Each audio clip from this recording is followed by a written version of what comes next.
How's it going, man? Oh, hey, how's it going? I'm good, man. Can you hear me all right? Yeah, we're off to a really good start. We really are. Yeah, we kind of messed up in the beginning, but we're good now, I guess. Yeah, I think we're done being boomers. Now, I wonder how bad it's gonna be when I hit OBS. Oh, we have to hit OBS. Well, for me, I do because I can't stream it directly to my channel, which I just realized. So that was a really good idea on my end. Yeah, it was. Um, Ah, well, I could probably just get a copy and upload it afterward if I can't get it to work with OBS. I'm not gonna screw around with it too bad anyway. exactly. Yeah. Yeah. There's one before we do start. There's one thing I'm having a problem right now. It's funny, like everyone can probably listen to what we're saying, but and know our fuck ups. But apparently, it's not popping up on my channel. Do you know how to fix that in the live? I'm not sure. Maybe it's not live yet. I guess we can hope for that. I I don't know. I'm not sure. I can like look real quick because they can't see my screen or anything. Exactly. They can't see your screen. But the thing I do find weird is that I'm on my You want me to channel. look on your channel? Actually, I do have your channel open in a Yeah, tab. See if it's please do. see if it's coming up. Oh, we are live. Okay.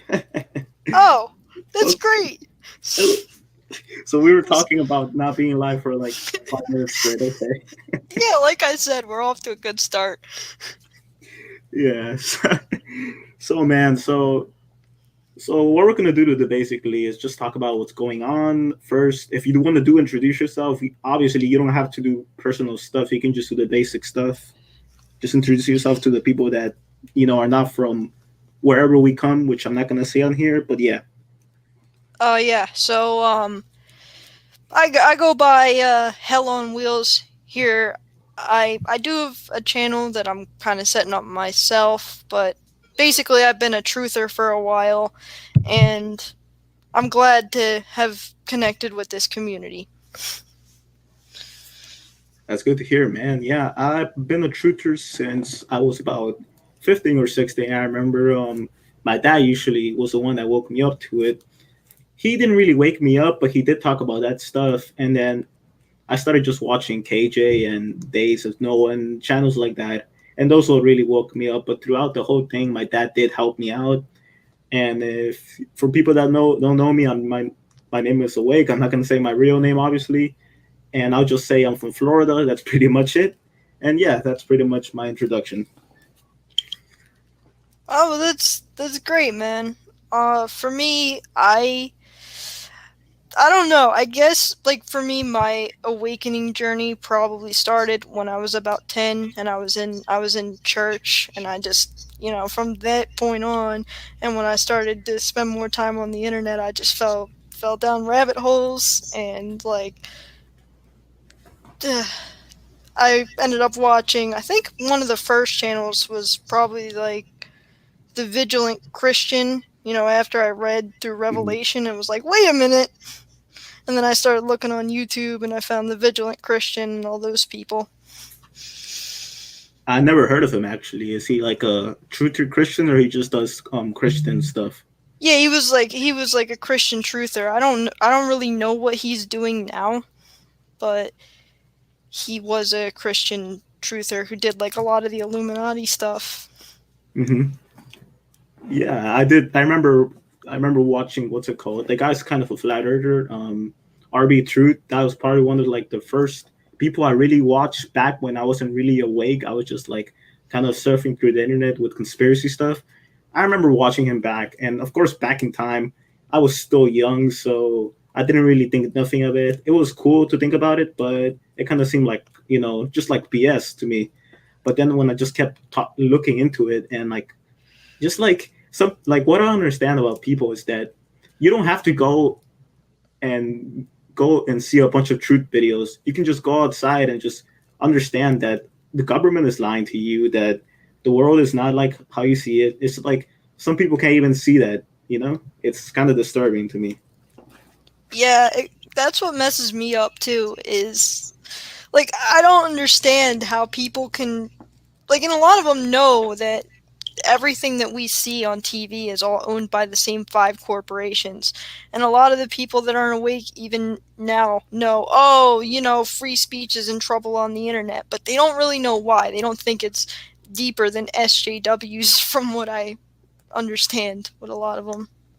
Yeah, and that's the thing that most people, the reason they're not awake and they can't critically think is because the whole false right and left paradigm, which either puts you on the left, which is either the ones that are always like, the liberals, or put you on the right, which are the conservatives. It's Yeah. like you can't get out of that hole you're in. Yeah, and it's definitely a deep hole because then you end up with, then you end up turning on your friends and neighbors, and that's, it's not the government that's the problem. It's the your idiot neighbor that voted for Biden or voted for Trump or whatever. Yeah, and that's the thing is like, like going back a little bit to COVID, it's like every single news. It's like doesn't matter when you turn on. It's like everything has to do with deaths or infection rates, or like there's never a good story now, and they just keep throwing that at you, so you can keep like your brain can keep receiving it and receiving it. So instead of actually having a good time with your friends and not worrying about it, you're afraid to even see your own family members, which I was very thankful in Thanksgiving because I actually got to see a lot of my family members, which was very strange to say the least, especially because most of them were even from the US. They were from like other my my home, country of Ecuador. So it's like it is strange to see that, and it is lovely to see it at the same time. People actually not caring, you know. Yeah, I just wish that like my grandparents, for instance, on my dad's side, my grandparents are in their 80s, and my grandmother has lung cancer, and she hasn't left the house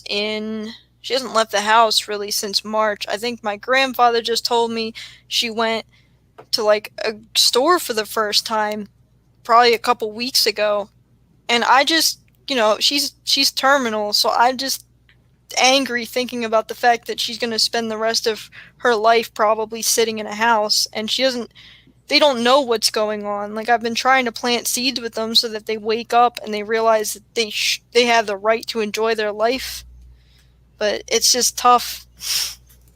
Yeah, man, I'm sorry to hear that. Yeah, it's a tough like situation, especially if like most people that have like grandparents or just parents in general that are really old and are in the homes and stuff, like especially during this whole quarantine, this whole basically it's a social experiment on the people. It's like you can't even see let's say your grandma is about to die at a nursing home, and they can't even let you in. They can't even what? The only thing they're gonna let you do is FaceTimer. Like, what kind of goodbye is that? It just mentally messes your brain. Because knowing that you can't see someone that you love on their last moments is really disturbing. Yeah, for sure. I can't imagine like how many, like, I know that one of our neighbors passed like right in the beginning of this, and is like he really didn't have much of a normal funeral. So like I can't imagine people that are losing people that are really close to them. They can't see them for their last hours. They can't have a funeral. Like, they probably can't even cover their healthcare costs right now because none of them have jobs and they're barely keeping themselves alive. Yeah, Yet we're the people with no empathy, right? yeah. And it is funny, like all the stuff going on. Like, who would have thought that? Like, let's say in January, you were just sitting in your bed, like probably listening to music or playing a game if you do, or watching TV, or just spending time with your family and friends, knowing that this virus was going to completely change like the fabric of life. It's like it just astonished me how like now we literally have to be outside wearing masks and like staying away from people. You know? Yeah, it's ridiculous. Like, even like at the end of last year, I would have never thought, hey, in 2020, nobody's gonna even be able to have human interaction anymore. It's gonna be labeled dangerous, and if you hug your grandmother, you're a super spreader, and she's probably gonna die, and it's gonna be your fault. Yeah, and that's what they like to use. They like to use super spreader and they always like to blame the person. They always like to say, "Oh, if you go out to a bar and have a little drink with your friend, you're basically killing everyone inside the bar." You know? Yeah, and it's ridiculous. Like the thing, the fact that they use your grandmother or your vulnerable, like sick family member or whatever is in and of itself super insulting, considering the fact that this was engineered, this whole crisis was engineered to get rid of them first. What do you Hmm. think happens to somebody when they already have a compromised immune system and they're locked away from their family, or they're already 90 years old and the thing that was keeping them alive was being able to see their grandkids once a month or something like that? What do you think happens when you take that away from them? Yeah, they don't have nothing after that. You know, they feel like, and the thing is that the COVID could not be the one that kills them. It's just the stress and the sadness that they face, knowing that they can't even see their family members. You know?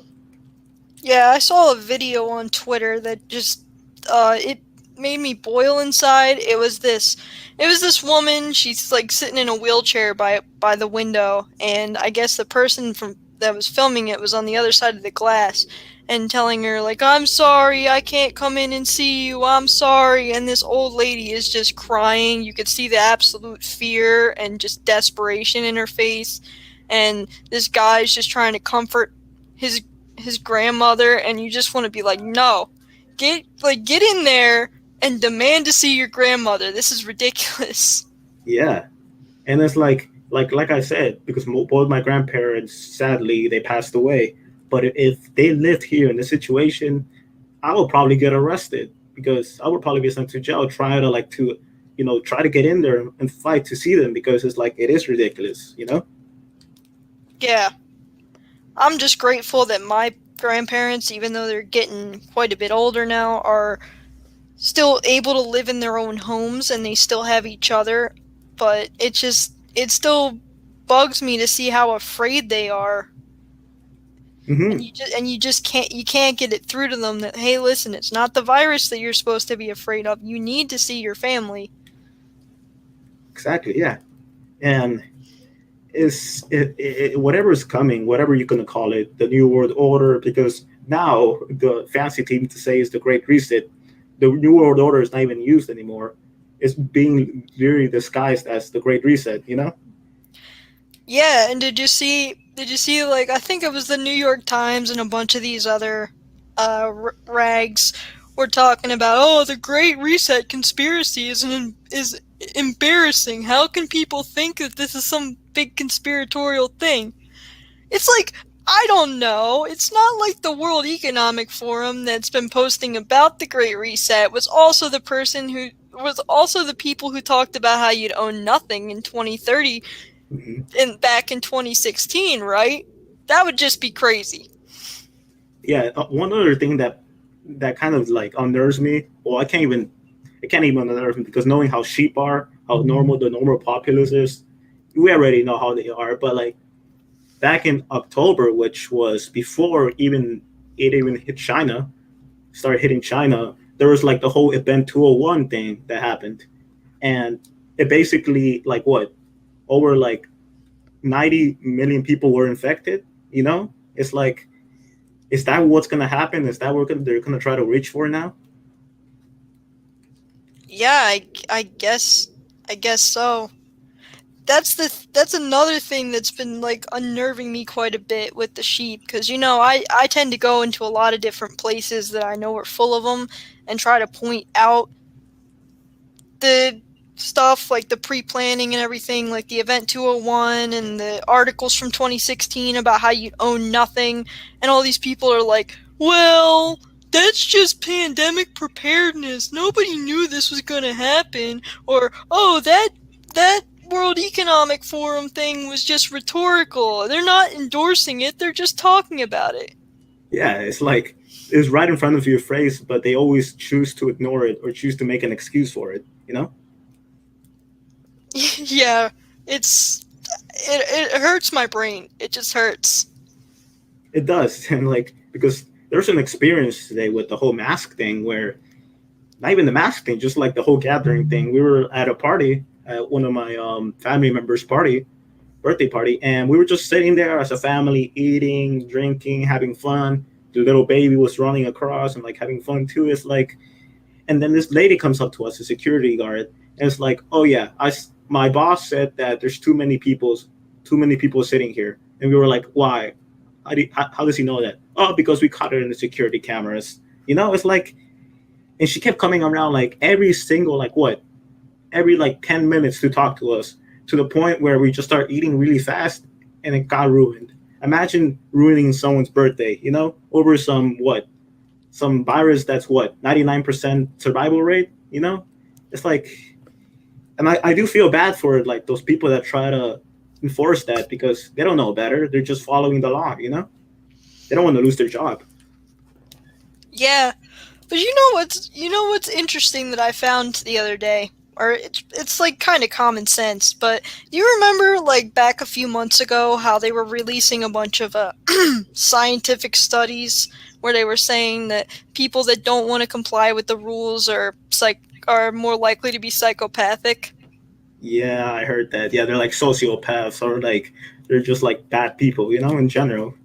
Yeah, and then there was a study that I saw posted somewhere. I don't remember where, but it was like actually said that following orders was the thing that reduced empathy. Like following orders dulls empathy.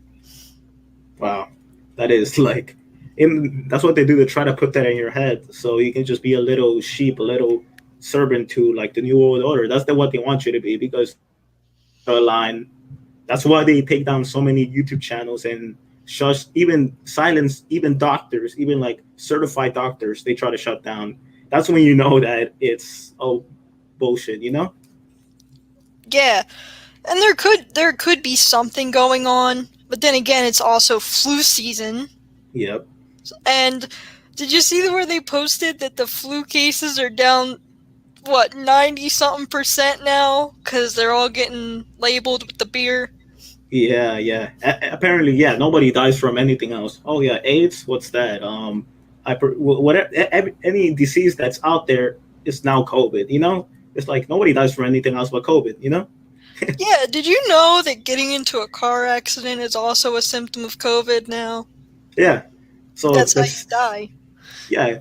You jump off a plane. You forget a parachute. You hit the ground. You're dead. Oh, how did this guy die? Oh, he died. He fell from a plane. He didn't open his parachute. Actually, let's just mark him down as COVID. You know, it's kind of dumb to think like that, but that's how it is. You know? Yep. It is like the way that they think about things is dumb. And it's like something I mentioned to you before is like, how do these people even define living? Like, is living to them just ensuring biological existence? Because I think there's a big difference between living and surviving. Hmm. Surviving is when you ensure your biological existence. Living is going out and enjoying your life. Yeah, So I just don't understand the logic of people who are literally so afraid of death that they lose their life over it. yeah.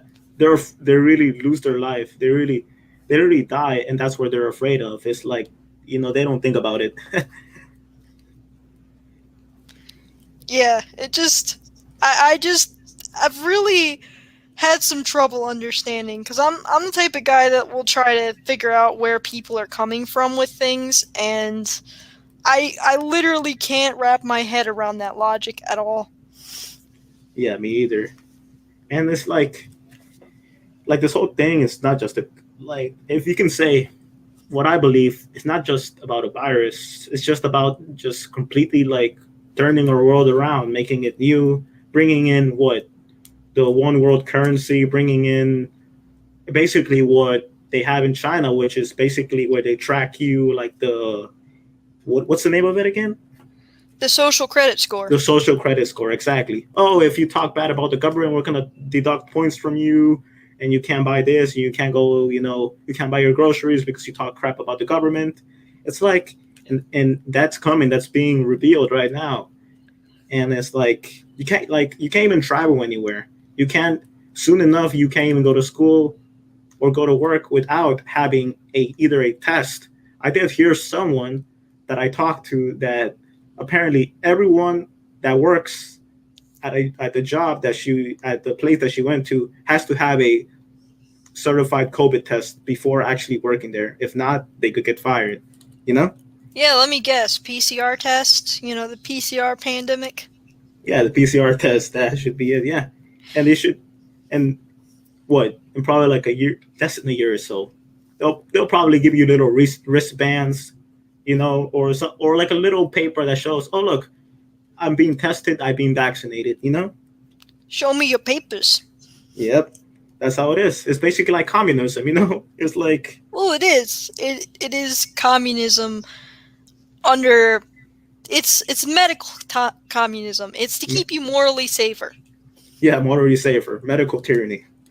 Yeah, did you ever see that Fox News clip where even Tucker Carlson was saying what COVID was really about? Because if not, I have it and I'll show it. I mean, you can show it if you want, if you're able to stream it. Yeah, I should be able to. There's a thing I can share my screen, I think. Yeah, there should be a share screen button. Try to share it if it's possible. Yeah, so it should be, I'll just do the entire screen so that I can allow that, and here's this Fox News clip for anybody who doesn't think even the mainstream media is outright telling you. Tucker Carlson was actually spitting some truth right before he cucked himself after the election. Yeah, he was.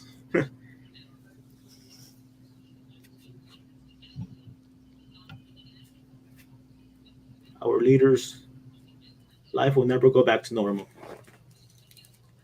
Yep. You can hear it, right? I can hear it very low, actually.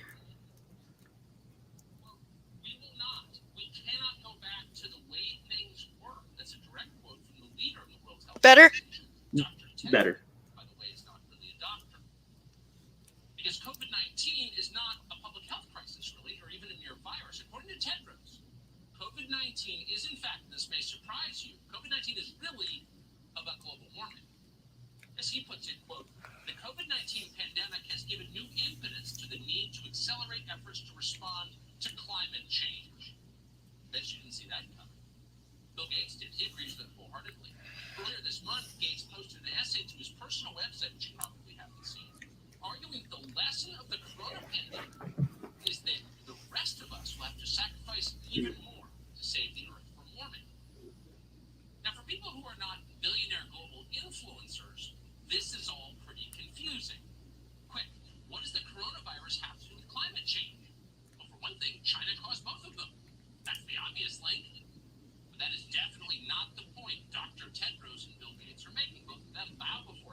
Of course, he has to say China.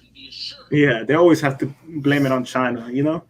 That's Yep. that. That's literally what the right always does.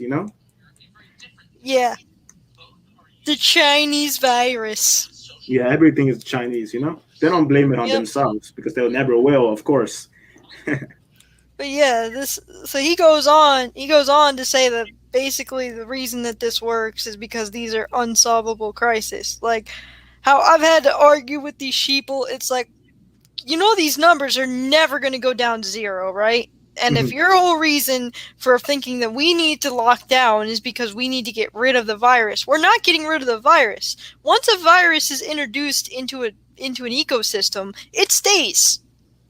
Exactly. Yeah, it stays. It's there forever, and each year it's gonna keep coming back and back. So that means each year there's gonna be more masks, more social distancing, and it's basically gonna be the new normal. Just the new big virus, apart from, of course, the regular flu. Yeah, but it's not the flu awake. It's not the flu. And you need to get your vaccine, and the government needs to know exactly where you are. And oh, wait a minute, are you using a gas powered car? By the way, that's a no. Yeah, yeah. You can't use gas powered car. Just use your beautiful Tesla from Elon Musk. Yeah, just drive your stupid hybrid that only can go like 20 miles an hour. See how that goes on a highway, buddy. Yeah, you'll probably won't make it until you crash into somebody. Yeah, I ordered some food recently, and this guy showed up in a hybrid that was like, and it was one of those hybrids, like, you know how people, and it was always a joke that people got hybrids for like bragging rights. Mhm. It made itself very clear that it was a hybrid, and I'm like, I guess we know who's in line first for the Soylent Green. As long as it's chocolate flavored, he'll drink it. Yeah. And like going back to the Bill Gates, you notice how every single time he talks, he always smiles or has that creepy grin on his face, you know? Yeah, and that's not only is it duping delight, but it's very characteristic of a psychopath. Like, you remember looking back, there was like a news clip. I don't remember what channel it was, but he was talking about how bad the pandemic is gonna mess up the whole economy and how we're all screwed. And he's just sitting there laughing like it's the funniest thing in the world. I remember I think it was a few like it was in the beginning of the pandemic. I think he went on Live with Colbert. If you know who that is, literally Oh like yeah, making fun of the conspiracy theories about him. You know? yeah, of course. Because like if you make it sound funny, the sheeple are gonna go, "That's dumb. That's dumb. A government would use a virus to take away your rights and never give them back. That's dumb." Yeah. I mean, of course, they think it's dumb if they go on Comedy Central and watch all those stupid shows like Tosh.0. Of course, people are just filled with a bunch of like garbage TV that instead of helping them, instead of making them critically think, it just makes them dumb, you know?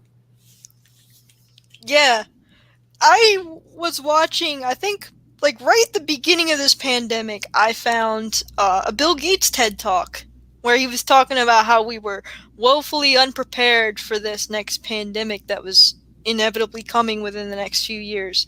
This was from 2015, and you had a bunch of these sheeple in the comments like, hey, I guess Bill Gates is Nostradamus. He's so smart. Yeah. But the thing he was doing, he wasn't predicting anything. He was just saying what he was gonna do. Exactly. Yeah. And one question, what do you think, moving on from COVID for a bit, what do you think of the whole like how we're going into the technocracy era and the whole like fourth industrial revolution where basically we're gonna be replaced by machines, you know?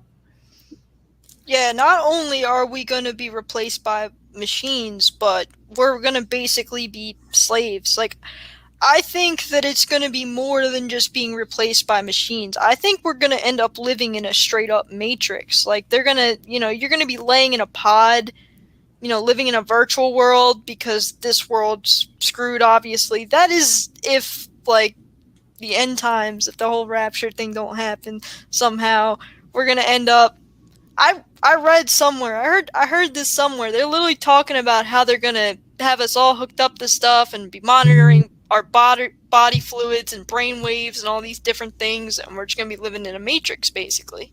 Yeah. It's I heard about that too. Yeah. They already planned everything ahead of time. Yeah, that movie from the '90s was definitely a coincidence, though. Don't get me wrong. Yeah, yeah, it was just a coincidence, yeah. Have you seen actually the new Songbird movie? It just literally like it's funny how they just put everything in movies, you know? Any movie that comes out, Songbird, if it's either about a virus, it's either about like technocracy, it's either about like even going back to Terminator, it's like, is that our future, you know? Yeah, I haven't watched the Songbird movie because honestly, like I have to limit how much of their programming that I take in. Like I keep up with it obviously so I can like wake people up, but I can take it in very small doses. Yeah, it did unnerve me. Yeah, those movies do unnerve me because they're like so in your face.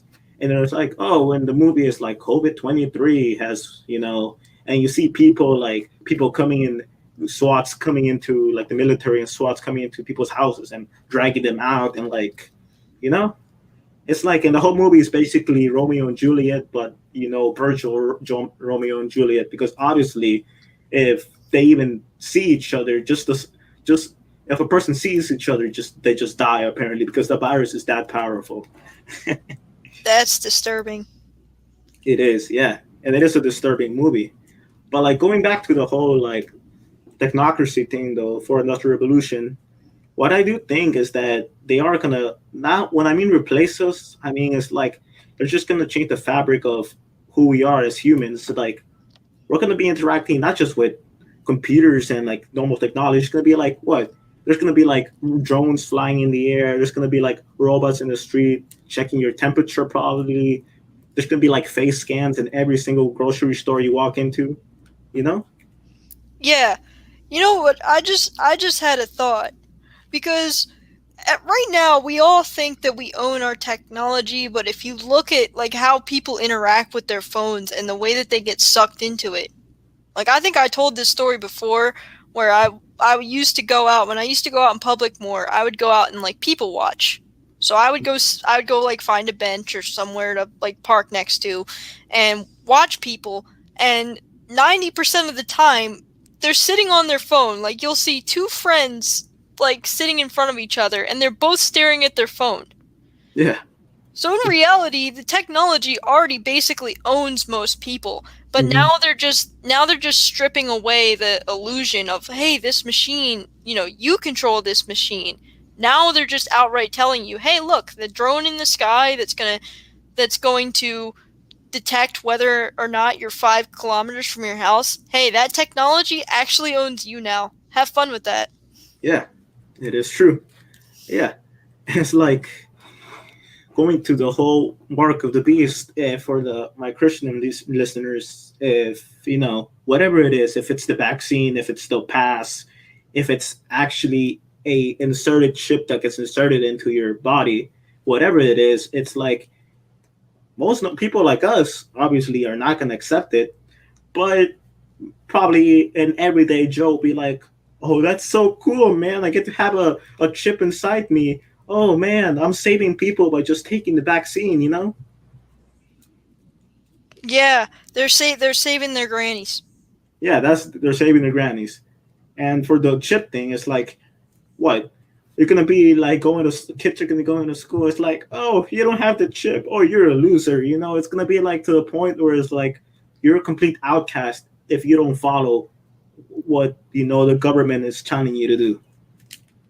Yeah, I remember. I was one of the last kids in my school to get a smartphone. I might have been probably the last kid to get a smartphone, which I'm grateful for now. But it's like, oh well, how do you not have a smartphone? Like, don't you do that? Like, how do you do this or how do you do that? We were like our assignments, like our group work in class, would be pull out your phone, and I'd have to raise my hand, like, I don't have a phone.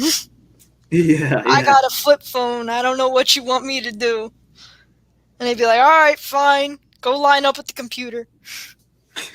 yeah. So you, I don't know. It's like whatever's going on. It's like you really shouldn't be afraid what's coming, but deeply inside, you really are worried, not just for yourself, but for your friends and families and people that you care about, people that are not awake. You know? Yeah, because I do care about the people that are not awake. Like, especially, like, it breaks my heart to know that most of the people that I care about the most right now have no idea what's going on. Like, I'm trying to plant seeds with them, but it's like you can't. You can almost. It almost feels like sometimes like I'm getting through to somebody, and then they'll like watch something on the news, or like somebody they know will test positive for the beer, and then they'll be like, "Oh no, it's deadly. See, it's deadly." Yeah, It's like that's what they do. Like, there's a story once that someone told me that one person in the whole town got COVID, and basically the whole town went on lockdown. Stuff like that is like, it's like what one random guy got sick, and now just because that random guy, the whole town went on lockdown. I'm not sure if that's a true story, but that's what I heard. Yeah, it could be. It could be like it could be a tale, But you never know with living in the new world order just how ridiculous things are. I know in my area, in my state, they're kind of like Mr. Ed, our governor here, is talking about, oh well, lockdown again is not off the table, but of course it's a last resort.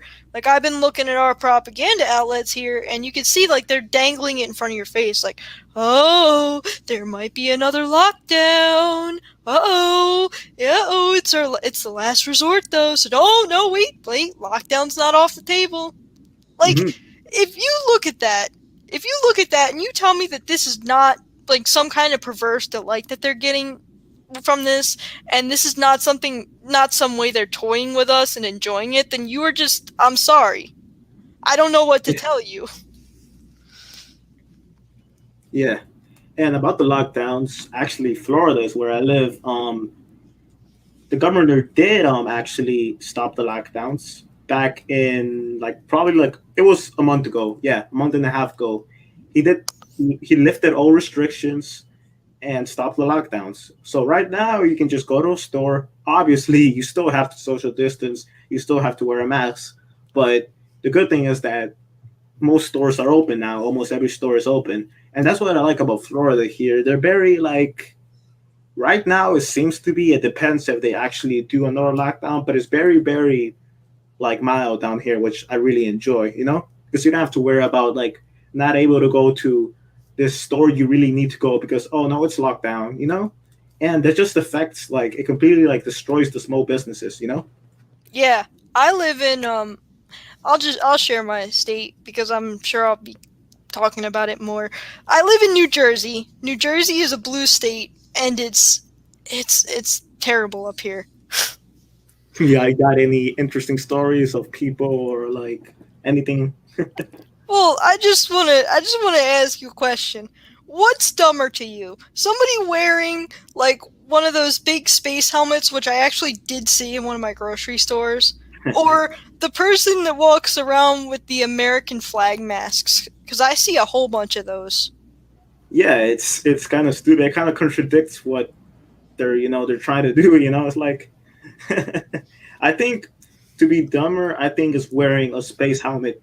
It's like you can imagine seeing a random person walking with a space helmet. It means like, oh, that guy's an idiot. Yeah, I I always say like, hey, if I have to wear the space helmet, can I at least get off this planet? Because I would really appreciate it. Yeah, and like it's some people actually just do it to like they may not know it's all like fake or like I shouldn't say fake because there is something out there. It's all like it's so now what people say, what they say, the government says obviously. But some people just do it for fun. They can just put on a whole hazmat suit on or like a scuba diving, whatever. But some actual people put on the weirdest things. Like I remember me and my mom laughing because there's this lady with goggles and a face mask and gloves, and it's like it's funny, you know? Yeah, it's really out of hand. I don't know whether or not some of these people are like satirizing. Sometimes I see people wearing like these really stupid get ups and I'm like, oh my god, Yeah, please, please, please be making fun of this. yeah. Because if they're not, then there's seriously something wrong with them. Yeah, yeah, I don't know with this whole thing though. Like I feel like there probably is something out there. Like I don't outright call anything fake cuz I Like, you know, yeah, you never know. You never know. They probably are releasing it or maybe some people are getting like maybe it's effects of 5G that they're masking or like I you don't know. yeah. And like about the 5G, you remember in the beginning where they were just throwing out the whole 5G, saying that 5G was COVID, and that got completely shut down. No one really talked about that after that first like few months of COVID. Yeah, I wasn't sure whether that was an op or something else. I also did notice that, like, right before, I don't know if you remember this, but right before the COVID hit here, it was like they were trying to get the conspiracy theorists into the whole, oh, the doomer narrative. Hmm.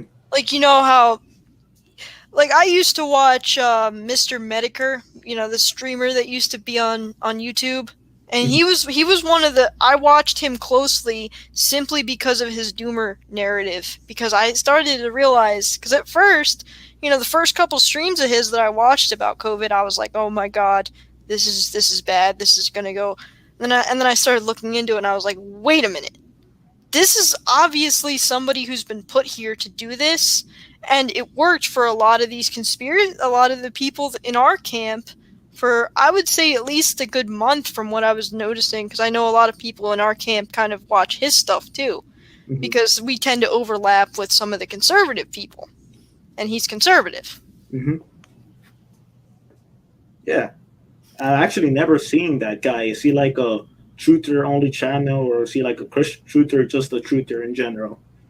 No, he's just kind of he just kind of makes fun of things on the internet. So that's the reason that I watch him. I only really started watching him a few years ago, but I just like the fact that he made fun of the absurdity, but I guess I could see how somebody like him could be used to push like certain agendas and doomer content, because that's Yeah. kind of been his thing, and I started to notice that like after the whole COVID thing hit, I started to I started to kind of notice, like, hey, wait, a lot of his videos are kind of doomerish. Like, he did one on the internet and how the internet was going to die because of all the corporate sanitation, and there's nothing you can do about it, basically. Yeah. And that's it's like I said, for right now, from this channel, I don't know when this channel is going to be taken down. It's like it could be any day, it could be tomorrow, it could be next month, it could be next year. It's like I'm really like surprised that it's been a month and my videos are still up. Yeah. I'm surprised people like Jeff Censored stay up, too. Yeah, that just kind of makes you think like, it's kind of weird that the purge is happening, but channels like that still stay up for years. Yeah, I would wonder, and this is no offense to him, because I Hmm. do like Yeah, his content, but I would exactly. wonder if it's just because he's kind of in the more doomer camp Hmm. right now, because if you've noticed, like, a lot of him and like some of the other truther channels that used to get taken down that I watch are like really kind of feeling very doom and gloom, which I don't blame them for, but they probably just want people that are feeling hopeless to be up there a little bit more now than they used to want that. Hmm. And the main channels that really get taken down is mostly like the Q stuff. Yeah, I wonder if right now they're doing all that so that they can get to us more, because they do lump us in with Q. Yeah, they do. They do. That's what they do. Like, it's like every person that goes against the narrative. It's always Q. That's what the media puts him as. Most of the time Q, or just they just call him conspiracy theories. But like you said, yeah, it is true. Everything gets lumped in with Q, and we're not like that. We don't believe that um, Trump is here to save us and to fight against the elites, so like, and drain the swamps and like stop the pedophiles and put them in jail. We know that's not going to happen. We know those people, no matter how much all the garbage and all those disturbing things they do, they're still going to be in power. Yeah, and the whole thing with the hero thing is something that's been kind of like, bouncing around in my head a little bit. Like, I've been wanting to put something up on this, that like we've been programmed to believe that there's some hero that's gonna come. Like, I'm not sure if we're living in the end times or not, but I would think that maybe they're setting it up like, they have your Superman in your comics, and then they have, oh, Trump's gonna save us, Trump's gonna drain the swamp, and then they have, your beast system, and you accept the beast because you're like, the beast is gonna save us all from the really horrible new world order that came up. Hmm. And this whole like election thing is just like everything that's going on in politics with Trump, the Q thing. Q is just like a psyop. It's just a thing to keep people in that thing, to keep away from what's really going on with the virus. It's Yeah. like It's like instead of worrying about the virus and what they're planning to, they just worry about what Trump is doing and what he's trying to do and what's his next step and voter fraud and all that stuff. You know? Yeah, I don't know if you noticed this when Trump got in, but I certainly did. Did you feel the shift in the community? Oh yeah, there was a big shift. You could see people like yelling in the streets and like those pink-haired SJWs like crying and like there's so much memes that came out from that. It's kind of funny, but yeah, there was a certain shift. You could see it. You could see it, and it's like this man came in and it's like completely like shifted everything. People started hating each other more than they even did before. Yeah, he basically finished what Obama started, because Obama was like the big like thing that really brought the racial division to like the height at that time. Like, because there were articles coming out at the time when Obama was in office, and I remember this racial division is almost as high now as it was in the 50s and all this stuff. Yeah. And then now you have Trump here. Now you have Trump, and you just look at it, and it's all gone. Like, you thought it was bad under Obama, but now it's like it went from 100 to 1,000. The freaking lever broke. Hmm. And look, I'm not saying Trump is good, but obviously anyone, well, not anyone, because some people would obviously prefer Biden, but I would prefer Trump to be in office than Biden. I know it sounds bad, but knowing Biden, even though they're all the same, Biden is a little bit worse. Yeah, it's the lesser of two evil things, Hmm. and like I think pretty much the same thing would have happened anyway. I feel like Biden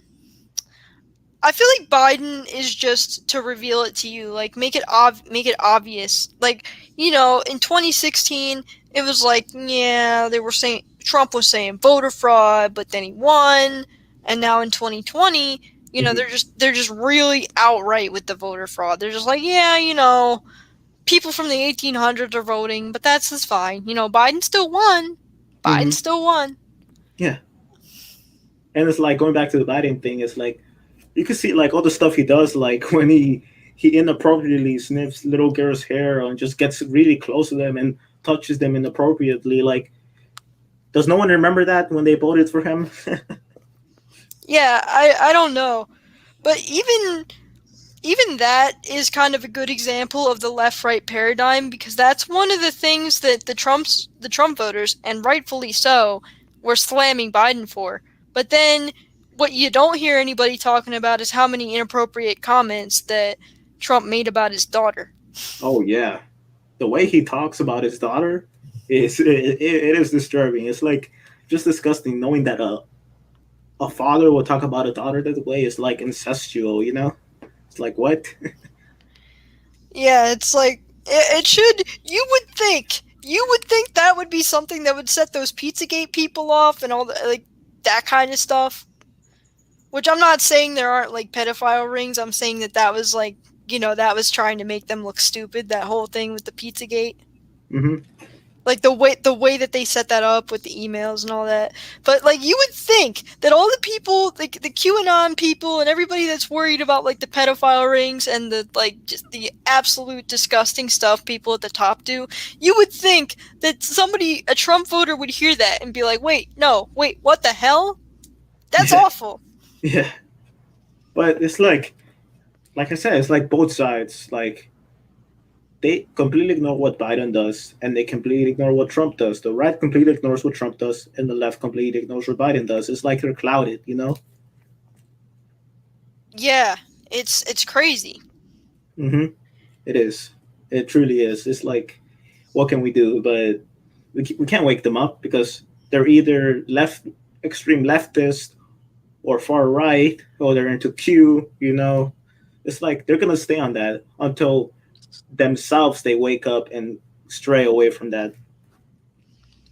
Yeah, I have a friend who is like really really left wing, and I try to tell her these things, like, cuz she really, I love her to death, but she buys into this whole like, oh, racial division thing and all these different things. She kind of buys into them, and I'm like, Listen, it's not who you think it is. It's not your neighbor, it's not your white neighbor, it's not your Trump voting neighbor. It is not them. It is the people at the top that you need to worry about right now. Hmm. Those are the ones that are really pushing this racial division, you know? And then, of course, they blame it on everyday people, you know? It's like, and yeah, I'm not saying that there's no racists out there. There is racist people out there. Yeah, there is. I'm not saying that oppression is not a problem, but there is. But the way the media puts it, it's just like it overblows it completely. Yeah, there definitely still is, like, there definitely still are issues. I'm not saying that at all, but I'm saying they're using all these groups of people to say to, like, they're using them as battering rams. It's like what I always say about the disabled community, because I'm disabled myself, and I see how we do have legitimate issues. But then you go on the sites for all the, like, activist groups that are really well funded, and it's all communism Hmm. and stuff. And Yeah, it's for every minority. I've noticed that. yeah, it's for every minority. It's every that's what they use to like, you know, that's what they use. Like it's communism. And I do feel for you, Wheels. It's like people like you do have to suffer through a lot of crappy ass people and like just the system just crapping on you, treating you as like a second class citizen, you know? Yeah, for sure. But, like, I try not to let that stuff get to me, because I'm like, then if I let like I try just not to be bitter. That's the thing, because I know that if I become bitter about things, then I'm letting them win, and I'm going to become part of their agenda. The answer is not to become bitter. The answer is to say, "Hey, how do we empower ourselves instead of pulling everybody else down?" Yeah, yeah. But they don't want us to do that. There's like a it relates back to your thing. There's like a thing where I remember Jeff Sensor went on it and burned a bit. I forgot what it was, but they're like I don't know if you remember, but I'm just gonna drop that point because I completely forgot. But they're saying that your weaknesses are literally your strengths, Oh, something like that. vulnerability is strength. Exactly. Yeah. It's like no, no. It's like really. Why are they putting that out there? You know, you're supposed to overcome your vulnerabilities. You're supposed to overcome it, not make it your life. You know. Yeah, it's like the same thing where I think on one of the Patreon shows I was getting, like, kind of aggravated, because I was telling Jeff about how with disabled people it's just like how they put this whole premise of, well, they're going to be under in a disadvantage under our system. I'm like, yeah, words mean things. Vulnerability is not strength. A disability is a disadvantage. Why is it hard for you to understand language? Yeah. And that's how they're trying to shape us. They're just trying to make us this weak-minded people that can just get stepped on by anyone. And because if we're weak and we're vulnerable, you know, it's like that's how they get us. Exactly. And they want people to identify with those vulnerabilities. They want you to put your I have this diagnosis and this problem and I'm this and I'm that in your friggin' Twitter or Tumblr bio, and I'm like, "Okay. Why are you putting that out there?" Like, especially on the internet. If you put that kind of stuff out there, like if you put out, like, I don't know, say you have schizophrenia and you're just proudly displaying that on your thing. Do you think that that's going to go well for you? No, people will never hire someone like that, and it's a sad truth. And put that out there, you're not going to get hired at the job, and people are going to look down on you because some people are just like they have no compassion, you know. Yeah, it's not fair. Like, it's not fair that somebody with problems gets looked down on and stuff, but that's just how it is. So you can't make your life about, look, I have these problems and stuff like that. Hmm. You have to show people that you're willing to work to overcome them. Like, it took me a long time to be able to get, like, to start working and to have certain things. Like, I literally just got my license now, Hmm. and that took me a long time, but it was because I didn't just say, "Oh, well, it's not going to be fair to me and things are going to suck, so I'm just going to, just shut up and take the bus for the rest of my life." I didn't do that because I wanted to say, "Hey, my disability does not have to define my entire life. If I want something, I'm going to work for it." Yeah, that is true. Yeah, it shouldn't define your entire life, and that's going back to the problem. That's with the whole like racial thing. It's like, or like the whole LGBTQ thing. It's like they identify as that. That's what their identity is. It's like that shouldn't be your identity at all. It's like, what if you're gay? Doesn't matter if you're gay or transgender or black or white or Hispanic or Chinese or whatever. It's like doesn't matter if any of those. You're a human. You know, we're all humans. But just it's just like having that identity is what completely like shifts everything. Yeah, it can the one identity, if because we live in a culture where being a victim is valued. If you're a victim, you're a hero. You go on the mainstream media and you get to talk about how much of a victim you are, and you have like all these people that are willing to rally around you and be like, "Oh, poor you," and stuff like that. Victimhood is a currency. So like when you have like one identity where you might have actually like suffered some victimhood because of that, it consumes you. It does, yeah.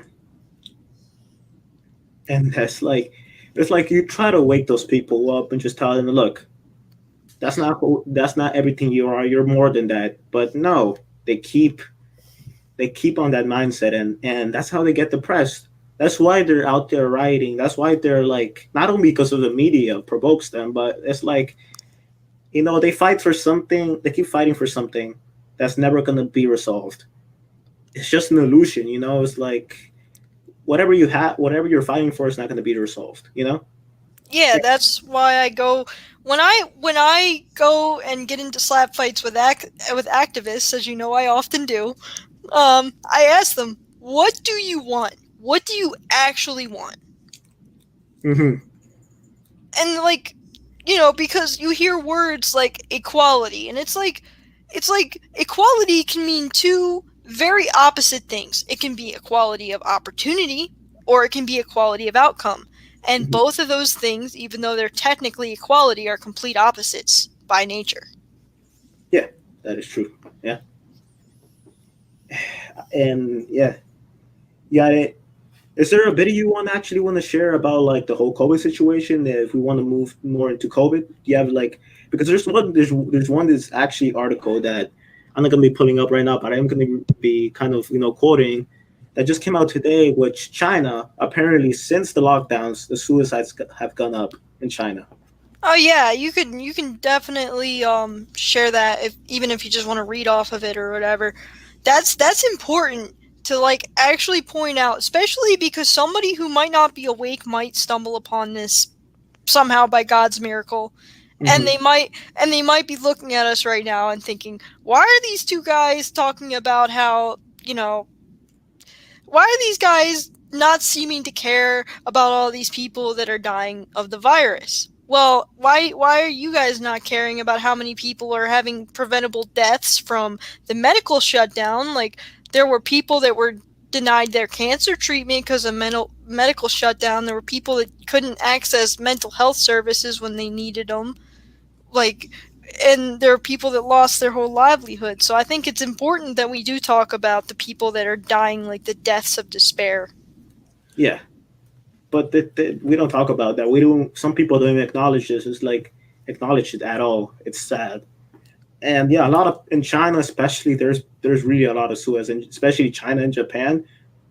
There's suicides almost every single year, and you can see it is from like the government itself and how they get treated. Yeah, and it's funny to me because like right when the pandemic was starting, I would say maybe December or January, when you started hearing about them in in the media. "Oh, look at China, look at these dead bodies that are dropping everywhere and stuff." All of a sudden you saw that video where they were where the Chinese people were protesting the lockdown, and then you didn't see it anymore. Yeah, Yeah, I saw that too. I remember it was like that's one thing.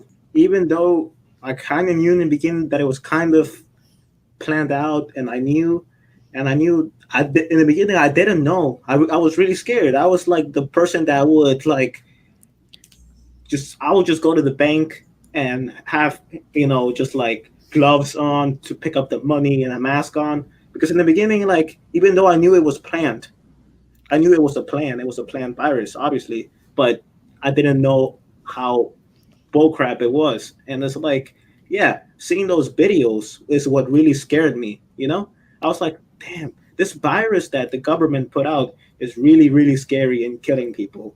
And then to find out that those videos are probably just what movie sets, whatever you want to call them, they're just fake, just to like, Actors pull. don't exist though. They don't Oh those yeah, actors don't exist. oh yeah, Remember.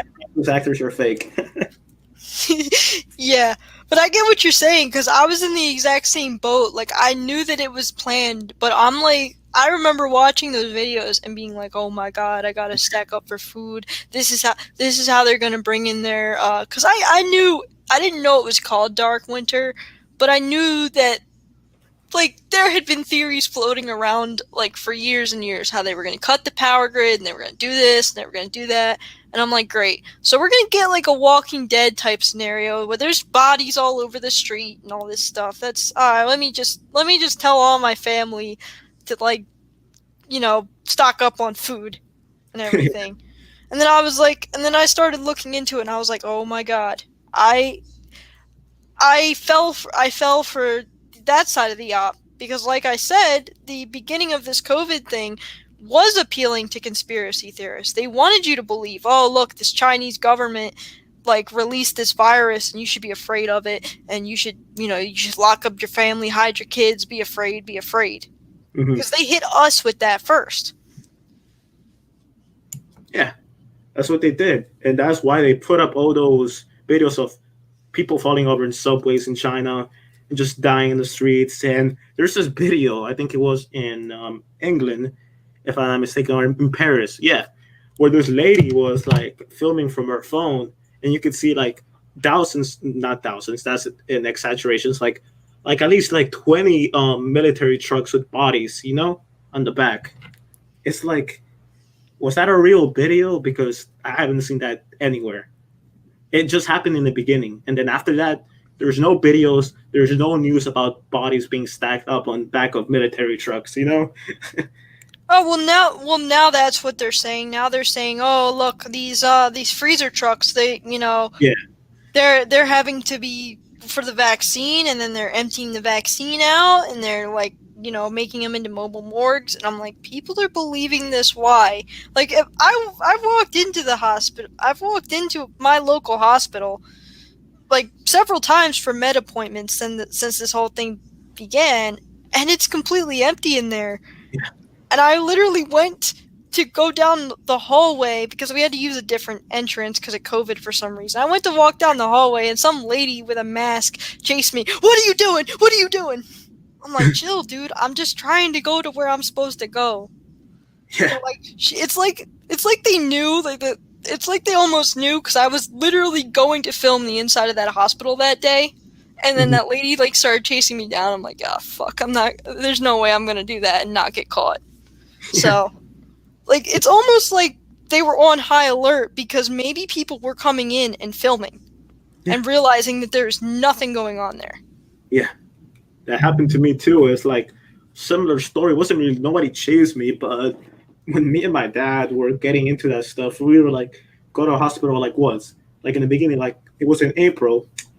We were going to the lower part of Miami where it's mostly like, which is I'll tell you a funny story, which this will make you laugh. But in Miami Dade, where it's not where I live, it's probably like 20 minutes away from me.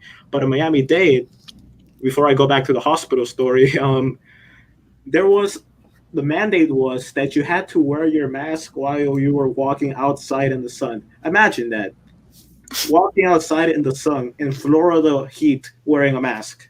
You know? Yeah, and I can't imagine how bad that was down there because I'm sure it gets hotter down there than it does up here.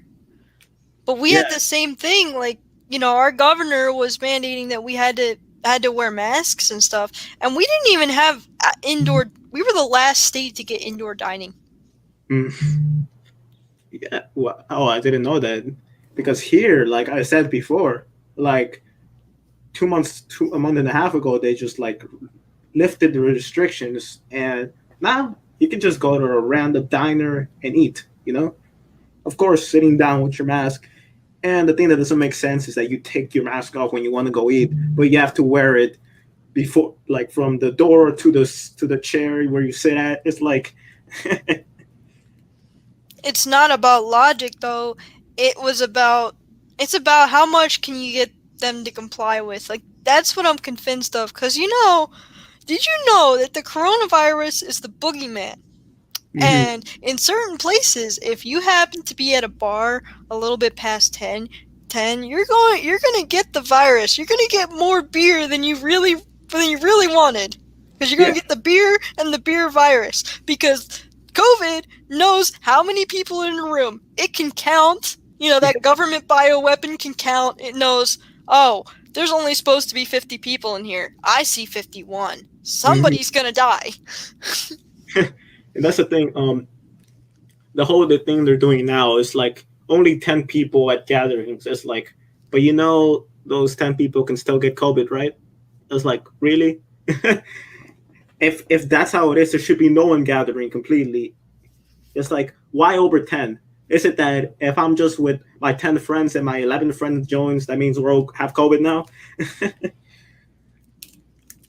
Yeah, you're all gonna get your no. One of you guys is gonna get COVID because you were over 10, and that's COVID's punishment for you. COVID really wants you to listen to the governor. Yeah, yeah. COVID is just like, he's like the governor is some like little pet that goes out there and makes the rules. But like going back to the whole hospital thing, um, like I said, me and my dad were going crazy over that stuff because we knew what was up, and we went to this hospital.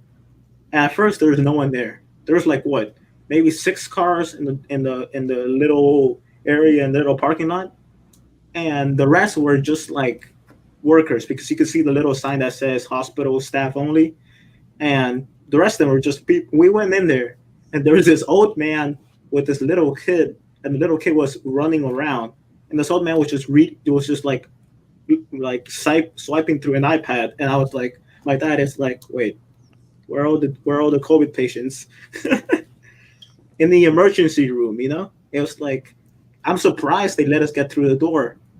I mean, this was very early on. Like I said, this was in April because, of course, after that they started putting restrictions and putting guards and like police at the door. But like, I literally came in there and I saw literally an old man with a little kid. That's it. No one else was there waiting in the emergency room. Yeah, that's ridiculous. And I've seen like a lot of videos like that circulating around, where people were running into hospitals like, "Where are the sick people? Where are the sick people?" Mm-hmm. Yeah, yeah. And there's like no sick people there, and it's like, I think it was the funny thing. What they do, they put in the news of the supposed victims in the hospital.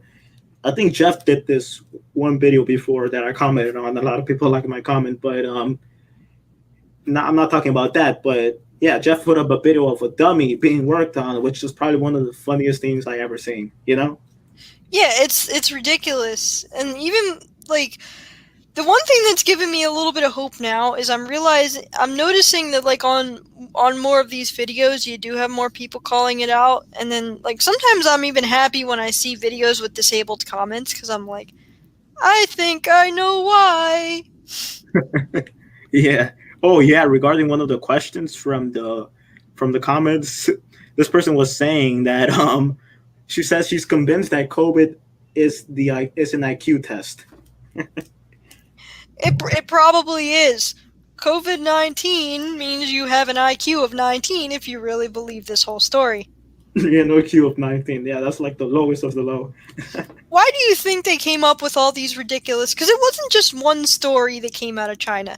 First, it was a bat. Like I think it was first some guy ate bat soup, which I don't know what they do in China, so whatever. That could be somewhat plausible.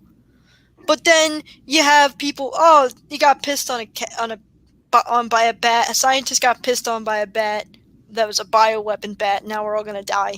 Like every time I would see, like even when I was watching the Medicare stream, still like every time I would see one of his streams, and it would just get more ridiculous. Like it wasn't first. It was, oh well, it came out of a wet market, which is like, selling of live animals for eating. And then it's like, oh yeah, somebody ate a live bat in the soup, and now we're all gonna die. Oh yeah, no, actually the guy pissed got pissed on by a bat, and now they're saying, like, I read an article. Well, I didn't read the article yet, but I saw a headline, and I haven't really gotten a chance to check the article out yet. But it was like, oh, almost a year after the COVID scare, China wants to change the official story of how it got discovered again. I'm like, okay, so it wasn't stupid enough that somebody got pissed on by a bat and caused a world plague. Like, okay, how much worse can you make it? And the funny thing is that, like, going back to like saying all the crazy stories they make, they'll come up with the dumbest things, saying that a tomato has COVID, a Apple watermelon has juice. COVID, apple juice has COVID.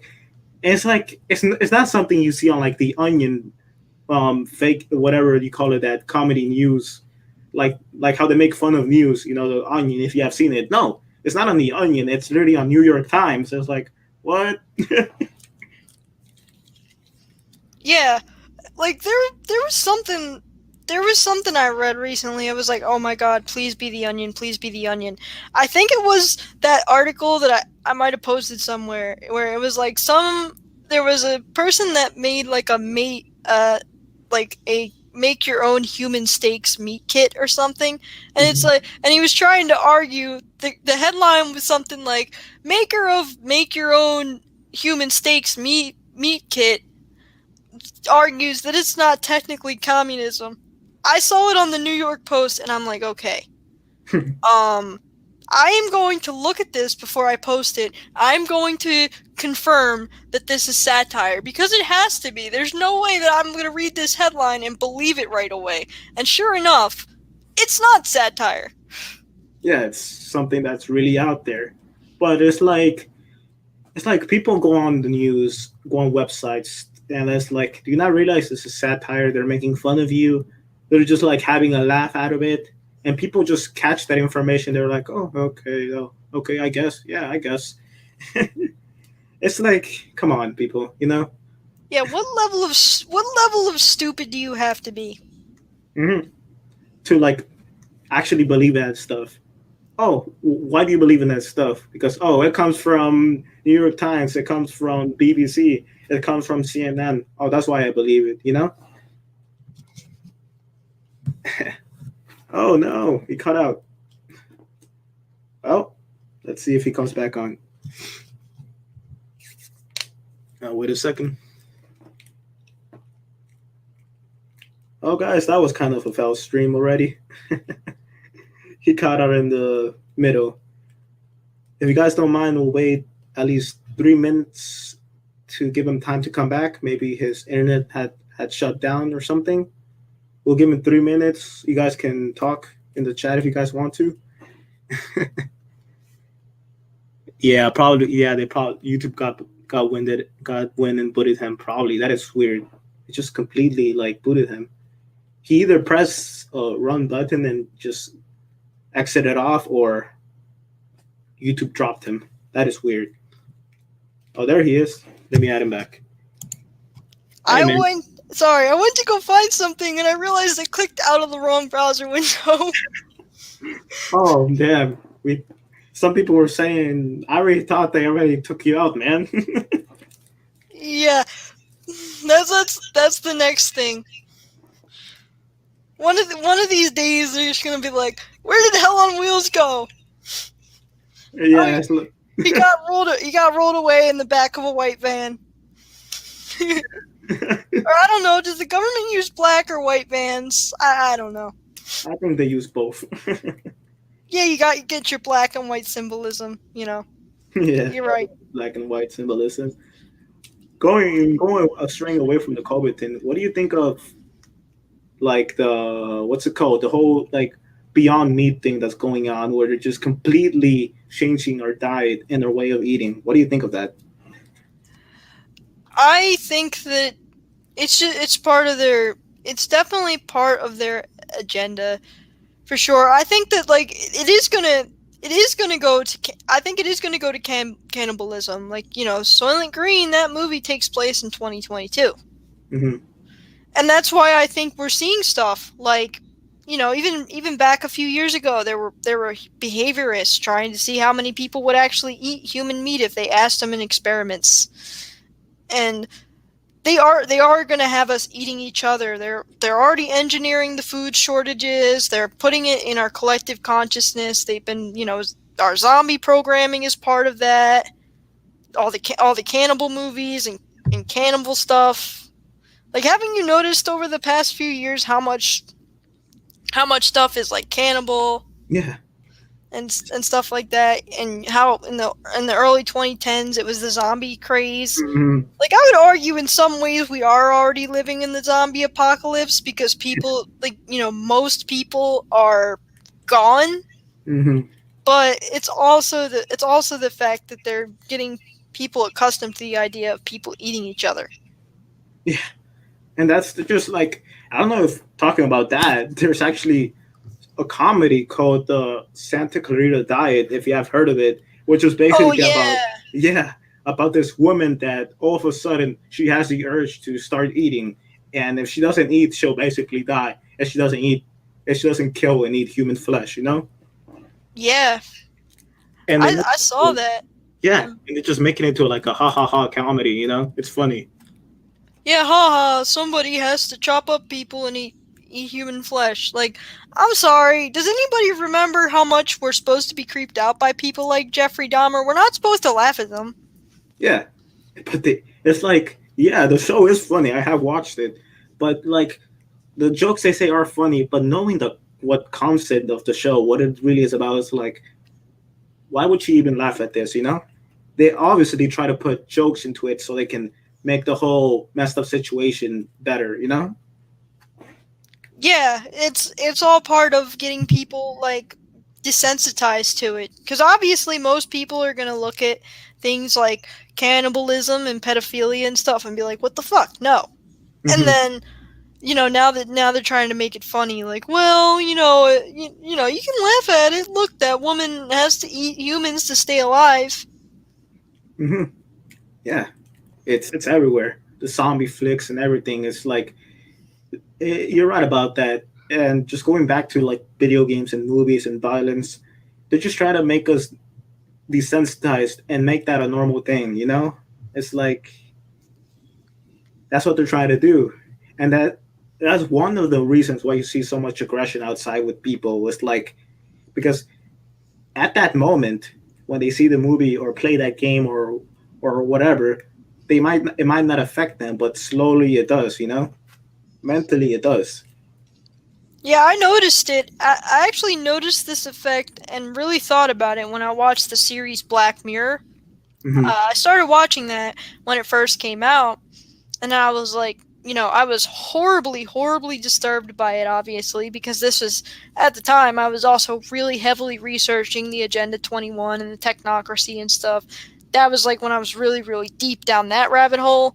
So I'm just like, so I'm sitting here freaking out about it, and then I was thinking to myself, like, I am letting this affect me. This is what they're pushing us toward, and I'm already letting myself get desensitized to it. But at the same time, I have to watch it so I can point things out to people when I'm trying to wake them up. But Hmm. it's just when they get the initial horror and the initial violence out of people, it's like they don't even realize it's affecting them. That's why you have to be really aware when you are watching things. Even something like as stupid and comedic as like a show like Always It's Always Sunny in Philadelphia, for example. In 2013, they had an episode of It's Always Sunny where it was the gang gets quarantined and they quarantined themselves into the bar. No one was allowed to get in and out. Nobody could order any food. Hmm. So like they quarantined themselves because get this, a bad strain of the flu ravaging Philadelphia in that episode in 2013. Wow. It's like that's just basically predictive programming. It's like they're all locked down. Like I actually never seen Sunny It's Always Sunny in Philadelphia, but yeah, that's a pretty creepy episode. And just telling of what they it's like that's what they do too with the shows. Like no one would expect to look back on Sunny in Philadelphia Always Sunny in Philadelphia and to think it's predictive programming because most of the episodes don't even have to do with anything. They decide to like put a random episode one day about some virus. Yeah, they're like always. It's like I found it on accident. Like I'm just like, come on, man. This is what I get stoned and laugh at. Come on. Yeah, yeah. Yeah. I heard it's a really good show, but yeah. But like going back to it's like the Beyond Meat and everything that's happening. It's usually like it's basically Agenda 2030. The whole Yeah, racial thing, the whole LGBT thing, the whole like feminist versus like men versus women. Everything is under like the whole like Agenda 2030 plans. yeah, and the Beyond Meat, like right now, I don't know. Like you look at. I actually had the TV on. I was in the living room with the rest of my family, who's like really asleep, and they were watching TV, and every third commercial was, "Oh, look at these chicken nuggets, but they're not meat. Oh, look at this Impossible Burger from Burger King. Go try it. Oh, are you afraid you might like it?" I'm like, okay, so it's gonna look and maybe it's gonna kind of taste like meat right now, but Hmm. that's only the beginning. You're gonna know in a few years. You're gonna be like, yeah, I'm eating cockroaches and it's terrible, but you know, at least we're not eating meat. Yeah, and it's like it is like meters like what are part of our diet of what we eat every day. It's like I eat steak what probably like 4 times a month. I eat my good self a good juicy steak.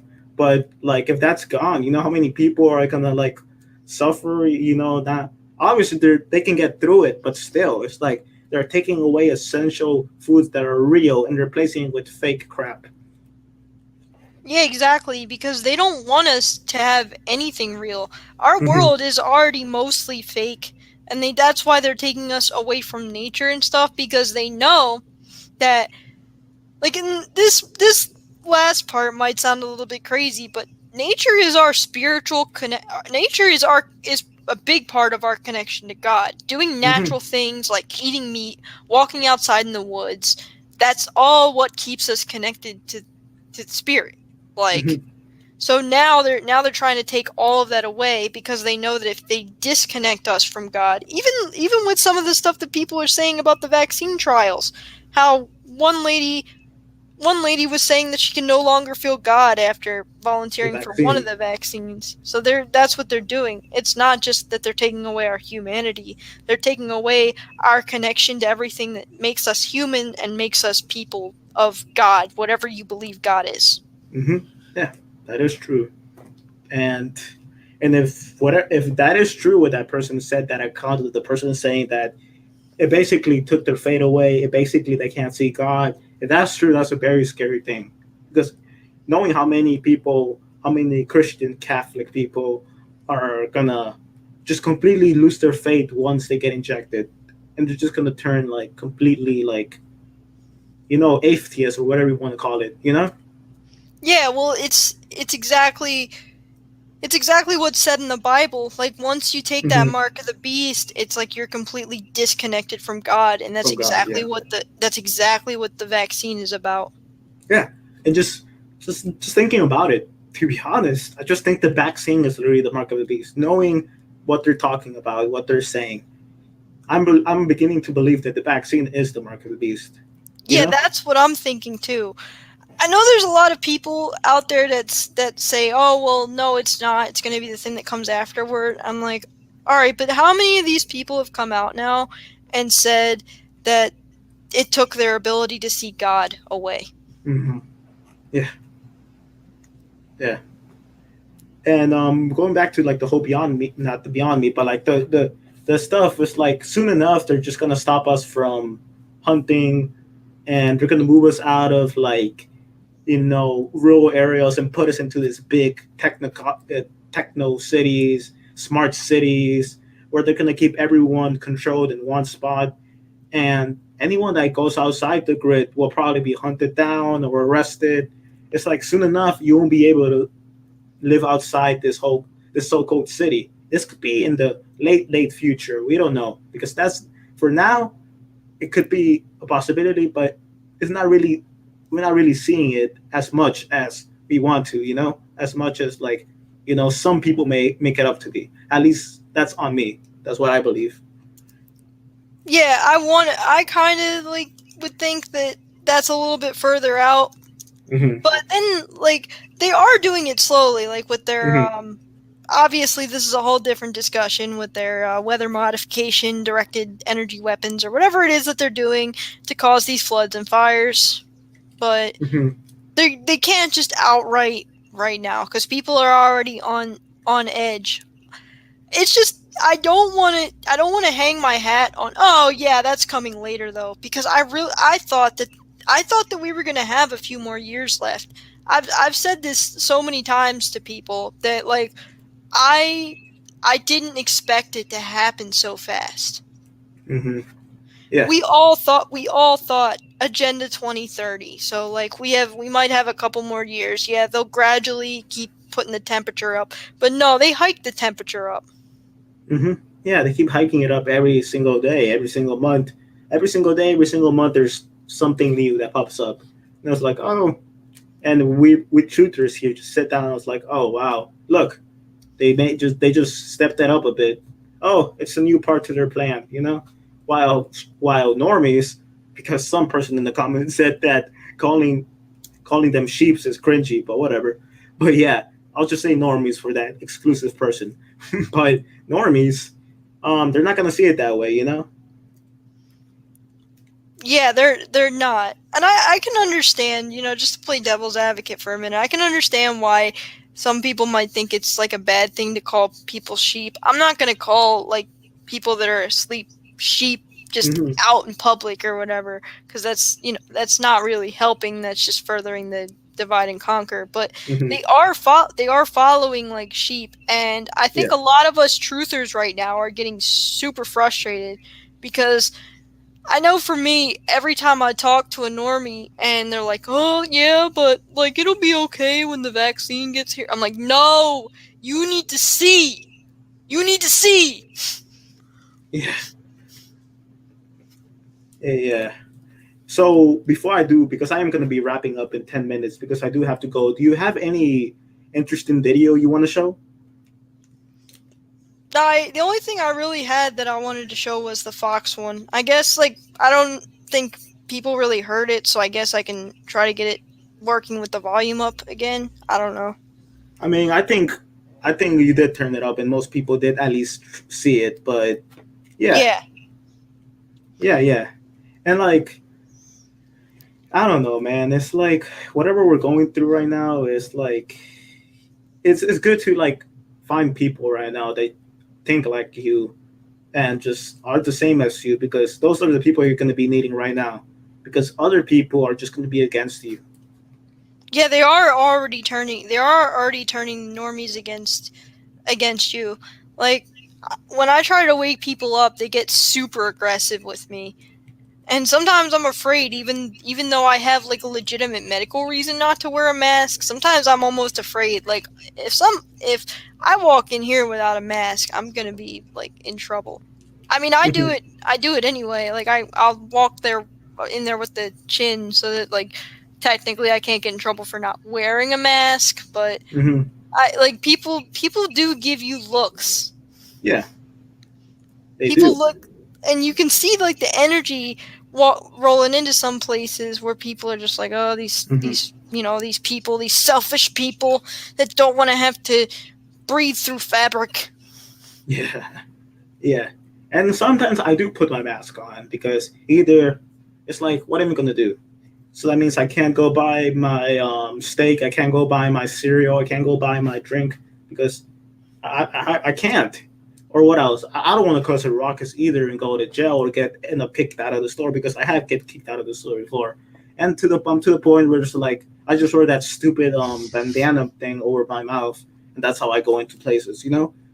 But in a way, I also do it to be respectful to like people that not people just be respectful, and that's what I do it mostly for. I know probably if I wouldn't wear one, but I have to do it because I just try to be respectful, and that's the thing, you know. Yeah, it's like I don't want to wear one either, but at the same time, like I also don't want that retail employee that's already having a bad day to also have to argue with me over that. Like I'll wear it at least over my chin because I'm sorry, I'm not compromising my ability to breathe to like in most cases. The only time that I will really wear my mask properly is after I wait outside, like when I go into the doctor's office to get my med appointment because I have to, and because they will not let you in without a mask worn exactly the way that they want you to. Hmm. Yeah, it's just about respect and like it's like at the end of the day, yeah, masks are like it's ridiculous, but what can you do? You know, it's like you don't want to ruin your life right now because it's already going to most people's lives. I'm not even talking about personal. I'm just talking about in general what's happening. It's already going to shit. You don't want to make that worse, you know? Yeah, you don't want to make it. You don't want to make it faster. Like I already Yeah, know. I already know it's gonna suck when I like refuse the vaccine. yeah, it's gonna suck. Yeah, and that's what I'm saying. Right now, I'm in a like both sides of the fence. Should I do it? But if I don't do it, that means I cannot go back to work. I cannot continue studying. It's like, what do I do? You know? Yeah, exactly. And I'm in this. I'm in the same boat. Like Hmm. what do you do? It's like I don't want to comply because then if it's like it's hard because despite the fact that we anti-maskers are not, we don't have morals. It's actually hard to get. It's hard to get it like to where okay, is it moral to comply or is it moral to not?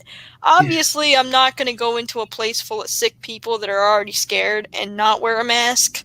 Hmm. But it's like where do I draw the line between like what is or isn't moral? Because you can really make an argument for morality on both sides. Yeah, you can. Yeah. Just to wrap it before I wrap it up, do you have any last minute thoughts or you want to say something? No, I'm all good, man. Thanks for having me. Um, I hope that maybe we can do this again sometime. I really enjoyed talking to you, and I'm glad to see everybody in here also enjoying people with sanity being on the internet. Yeah, man, it was great having you too, bro. I planned this a long time ago. I was trying to do it with another person, but that person decided to be busy. But yeah, man, it was great talking with you. I'm glad that we got to have this moment. All right, man. You have a good night. You too, bro. Have a good night and see you in the next one. And All God right, bless, see ya. bro. God bless.